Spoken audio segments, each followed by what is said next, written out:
अस्सलाम वालेकुम स्टूडेंट्स, क्या हाल है आपके। मेरा नाम है अबरार चौहान। आज हम first year chemistry chapter number 9 के अंदर क्वेश्चन नंबर 20, 21, 22, 23 समझने जा रहे हैं, करने जा रहे हैं, डिस्कस करने जा रहे हैं। तो चलते हैं हम अपने लेक्चर की तरफ। Student, in this lecture we are going to start with question number 20।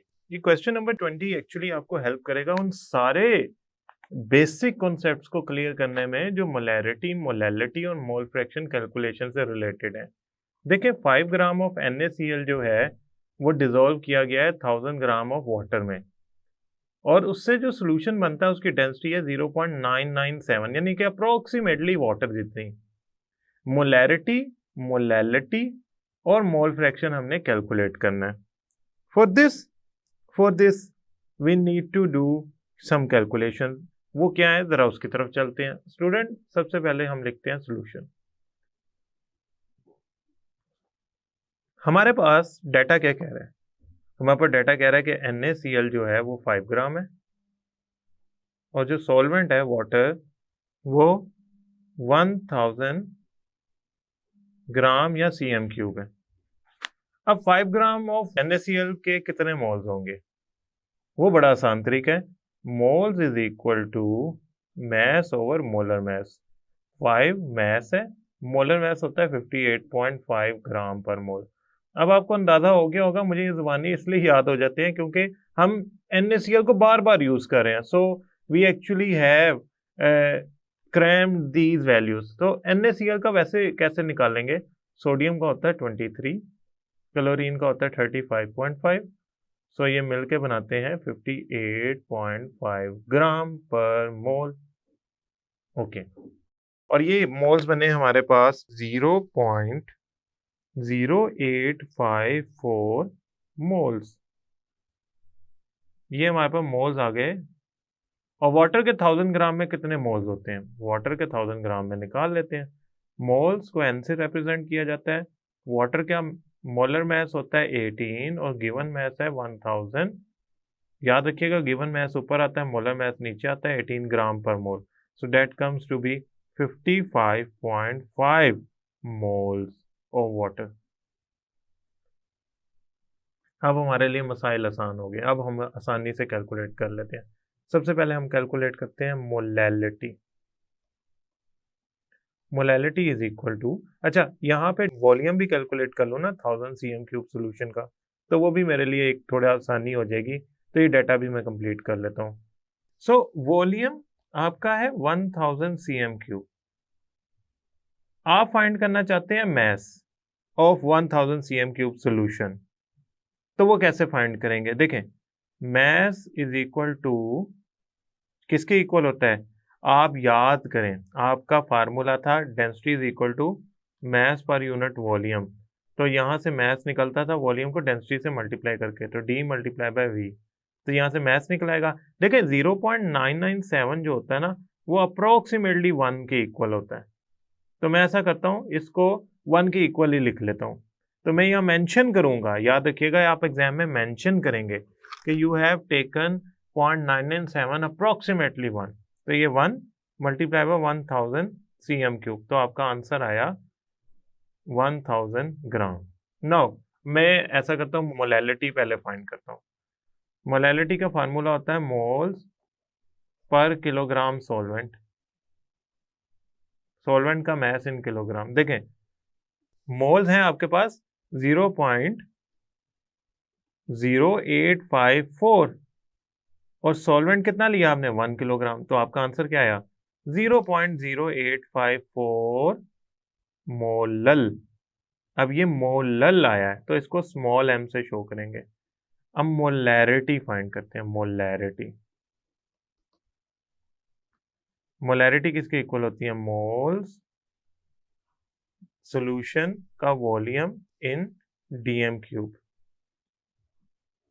तो मेरे पास मोल्स जो बने, मोल्स हमारे पास कितने आए थे? मोल्स आए थे हमारे पास 0.0854, सॉल्यूशन 1 dm³। तो ये भी कितना आया? 0.0854 मोलर। तो इसे कैपिटल M से शो करेंगे।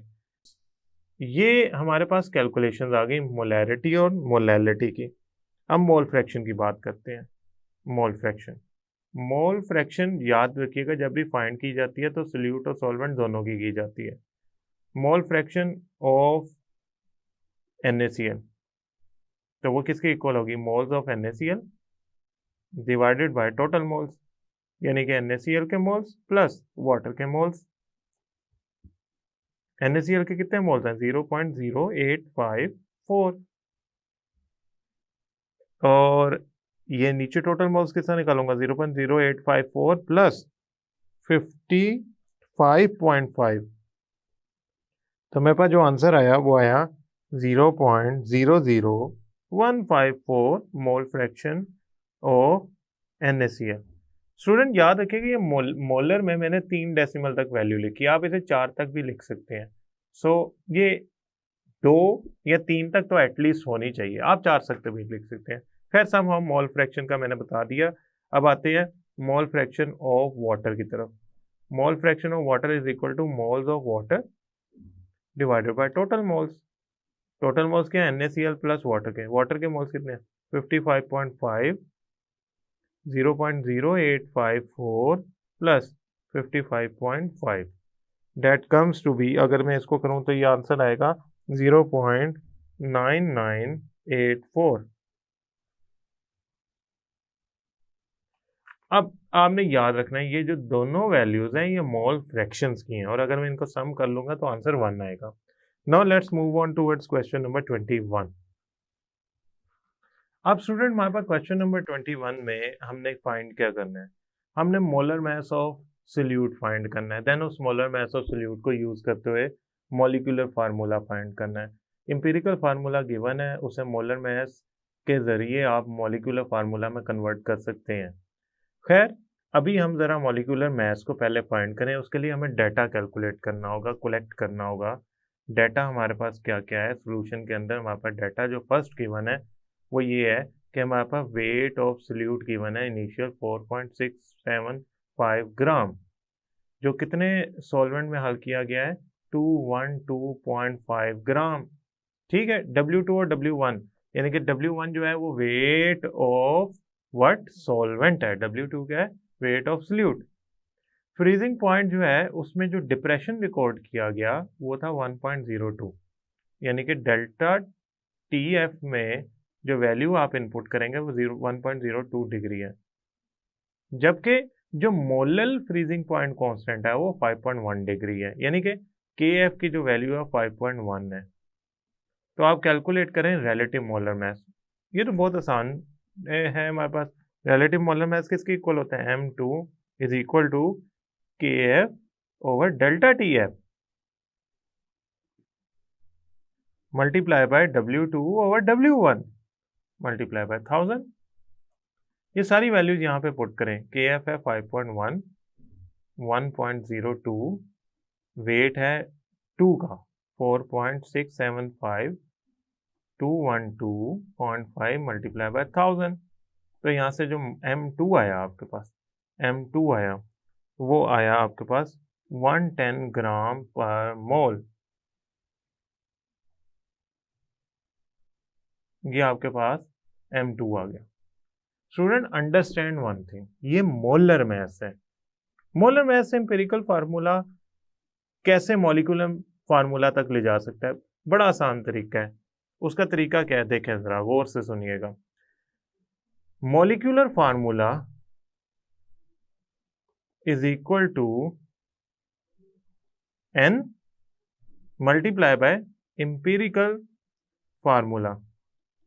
अब एम्पिरिकल फार्मूला तो हमारे पास गिवन है। एम्पिरिकल फार्मूला अगर आप स्टेटमेंट पढ़ें बुक पे तो एम्पिरिकल फार्मूला गिवन है हमारे पास C3H3O। N नहीं गिवन। N क्या होता है? N is the ratio of what? N ratio होती है मॉलिक्यूलर फार्मूला का जो मास निकाला है हमने M2 divided by empirical formula का जो मास आता है उसकी। तो स्टूडेंट मॉलिक्यूलर फार्मूला मास कितना निकाला है? 110। एम्पिरिकल फार्मूला का निकाल लेते हैं मैथ्स, हमारे पास कोई इशू ही नहीं है। C3H3O 3 multiply by 12 plus 3 multiply by 1 plus 16, तो आपके पास जो आंसर आया इसका 55 आया। तो नीचे आ जाएगा 55 मल्टीप्लाई बाय C3H3O। तो अब स्टूडेंट टोटल आपके पास आंसर बन गया C3H6O। This is molecular formula.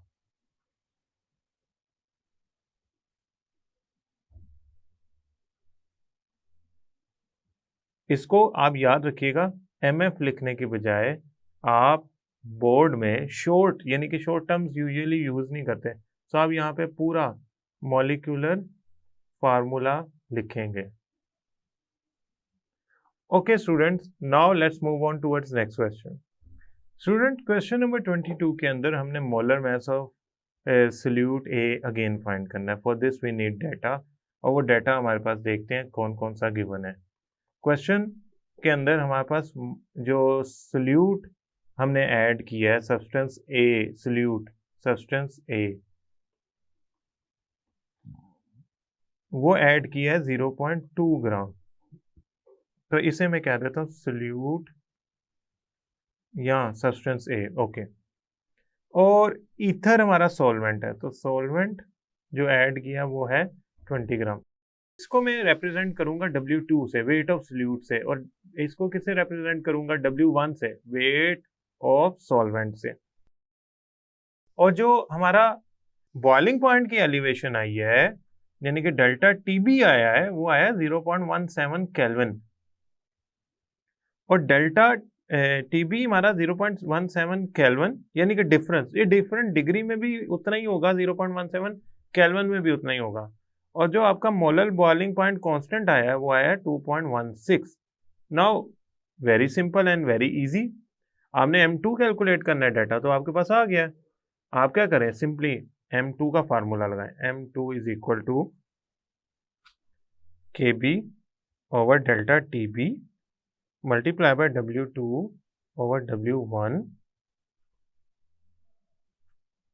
Multiply by 1000। तो अब आपके पास वैल्यूज इनपुट करें, आपका आंसर आ जाएगा। KB की वैल्यू क्या है? 2.16, 0.17, W2 क्या है? 0.2, W1 का है 20 मल्टीप्लाई बाय 1000। आपका जो आंसर आया वो आया 127। M2 है ना, तो ग्राम पर मोल उसके यूनिट होंगे।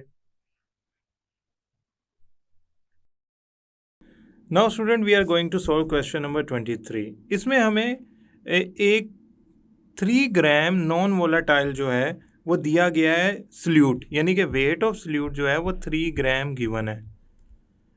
अब ये डिसॉल्व किया गया 50 ग्राम ईथर में, यानी कि हमें जो वेट ऑफ सॉल्वेंट है ना वो 50 ग्राम ईथर के तौर पे गिवन है। और जो मोलर मास ऑफ सॉल्वेंट है यानी कि M1 वो गिवन है 74 ग्राम पर मोल। अगर वेपर प्रेशर 442 से 426 हो जाए, यानी कि वेपर प्रेशर में चेंज आ जाए, क्या 442 से 426, यानी कि वेपर प्रेशर लोअर हो गया, कम हो गया 442 से 426, तो डेल्टा P की वैल्यू आएगी 16 टॉर। तो हमसे कहा गया कि फाइंड करें M2 क्या है। देखिए स्टूडेंट, M2 फाइंड करने के लिए ना हमारे पास एक फार्मूला था लोअरिंग ऑफ वेपर प्रेशर में, जो हमने राउट्स लॉ के जरिए निकाला था कि delta P over P not, ठीक है, ये इक्वल था W2 multiply by M1 divided by M2 और इधर डिवाइडेड बाय W1। ये इक्वेशन हमने फाइंड की थी यूजिंग राउट्स लॉ। मैं आपको रेफ़र करूंगा कि आप मेरे इस लेक्चर में लोअरिंग ऑफ वेपर प्रेशर में जाएंगे तो आपको ये वाला फार्मूला डेरिवेशन में आसानी से मिल जाएगा। आपने सिर्फ इसमें वैल्यू इनपुट करनी है, उसके लिए आपके M2 अलहदा करना पड़ेगा।